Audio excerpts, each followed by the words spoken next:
കോൺഗ്രസ് സ്ഥാനാർത്ഥി നിർണയ ചർച്ചകൾക്കായി screening committee chairman Madhusudan Mistry കേരളത്തിലെത്തി. ഇന്നും നാളെയും കേരളത്തിൽ തുടരുന്ന മിസ്ത്രി മുതിർന്ന നേതാക്കളുമായി കൂടിക്കാഴ്ച നടത്തും.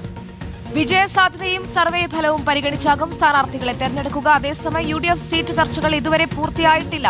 കേരള കോൺഗ്രസ്, ജോസഫ്, മുസ്ലിം ലീഗ്, RSP ഉൾപ്പെടെയുള്ള കക്ഷികളുമായുള്ള സീറ്റ് കൈമാറ്റ ചർച്ചകളാണ് പുരോഗമിക്കുന്നത്. TV പ്രസാദ് ഉണ്ട് വിവരങ്ങളുമായി. Prasad, good morning. അതിവേഗത്തിൽ സ്ഥാനാർത്ഥികളെ പ്രഖ്യാപിച്ച് കളം പിടിക്കുക എന്നതായിരുന്നു കോൺഗ്രസിന്റെ ലക്ഷ്യം. ഇന്നിപ്പോൾ അതിന്റെ ആദ്യപടിയായി നിർണായക ചർച്ചകൾക്കായി screening committee chairman Madhusudan Mistry കേരളത്തിൽ എത്തിയിട്ടുണ്ട്.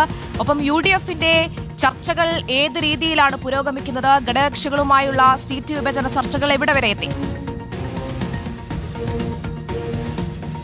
ഹരിപ്രിയ, കീർത്തന, UDFനെ സംബന്ധിച്ചിടത്തോളം അത്രയ്ക്കും നിർണായകമായ ഒരു പോരാട്ടമാണ് ഇത്തവണ നിയമസഭയിലേക്ക് നടക്കുന്നത് എന്നുള്ളതാണ്. കാരണം ചരിത്രത്തിലില്ലാത്ത രീതിയിൽ കഴിഞ്ഞ തവണ LDF തുടർഭരണം പിടിച്ചതോടുകൂടി UDF വലിയ അങ്കലാപ്പിലായിരുന്നു. എങ്ങനെയാണ് കഴിഞ്ഞ 5 വർഷം തള്ളിക്കൊണ്ടുപോവുക എന്നുള്ളതായിരുന്നു അവരുടെ മുന്നിലുണ്ടായ പ്രധാന ചോദ്യം. അങ്ങനെ അടുത്ത നിയമസഭാ തെരഞ്ഞെടുപ്പിലേക്കും എത്തി. ഇത്തവണയും LDF തുടർഭരണത്തിന് വേണ്ടി ആഞ്ഞു ശ്രമിക്കുമ്പോൾ UDFനെ സംബന്ധിച്ചിടത്തോളം അവരുടെ നിലനിൽപ്പിന്റെ കൂടി പ്രശ്നമാണ് ഇത്തവണ ഭരണം പിടിക്കുക എന്നുള്ളത്. അതുകൊണ്ട് തന്നെ എല്ലാ വിഭാഗീയതയും മറച്ചുവെച്ചുകൊണ്ട് എല്ലാവരും ഒരൊറ്റക്കെട്ടായി തെരഞ്ഞെടുപ്പിലേക്ക് ഇറങ്ങുക എന്നുള്ളതാണ് പ്രധാനമായും കോൺഗ്രസ് UDF നേതാക്കൾ മുന്നോട്ട് വയ്ക്കുന്നത്. അതിന്റെ ഭാഗമായി തന്നെ ആദ്യം സ്ഥാനാർത്ഥികളെ കളത്തിലിറക്കി കളം പിടിക്കാനുള്ള നീക്കമാണ് UDFും കോൺഗ്രസും നടത്തുന്നത്. അതിന്റെ ഭാഗമായി നേരത്തെ തന്നെ ചർച്ചകൾ തുടങ്ങിക്കഴിഞ്ഞു എന്നുള്ളതാണ്.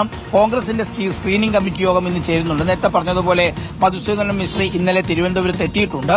പ്രധാനപ്പെട്ട നേതാക്കളുമായെല്ലാം ചർച്ച നടത്തിക്കഴിഞ്ഞു. കഴിഞ്ഞ ദിവസങ്ങൾ നമ്മൾ അറിഞ്ഞതാണ്. അതായത് DCC പ്രസിഡന്റുമാർ മുതൽ മുകളിലോട്ടുള്ളവരുടെ എല്ലാം അഭിപ്രായങ്ങൾ രേഖപ്പെടുത്തി കഴിഞ്ഞു. മാത്രവുമല്ല സർവേ ഫലവും പരിശോധിക്കുന്നുണ്ട്. ഒരൊറ്റ കാര്യം മാത്രമാണ് വിജയസാധ്യത. അതുമാത്രമാണ് സ്ഥാനാർത്ഥി നിർണയത്തിൽ കോൺഗ്രസ് നോക്കുന്നത്. അതുകൊണ്ട് തന്നെ എത്രയും പെട്ടെന്ന് സ്ഥാനാർത്ഥികളെ കണ്ടെത്താനും അത് പ്രഖ്യാപിക്കാനുമുള്ള ഒരുക്കത്തിലും മുന്നൊരുക്കത്തിലും ക്രമീകരണത്തിലുമാണ് കോൺഗ്രസ് എന്നതാണ്. UDFിലേക്ക് വന്നാൽ UDFന്റെ സീറ്റ് ചർച്ച ഇപ്പോഴും പുരോഗമിക്കുകയാണ്. കേരള കോൺഗ്രസ് ജോസഫ് വിഭാഗത്തിനാണ് ചെറിയൊരു തർക്കമുള്ളത്. ആകെയുള്ള 10 സീറ്റും തങ്ങൾക്ക് ഇത്തവണ കിട്ടണം എന്നാണ് ജോസഫ് ഗ്രൂപ്പ് ഇപ്പോഴും പറയുന്നത്.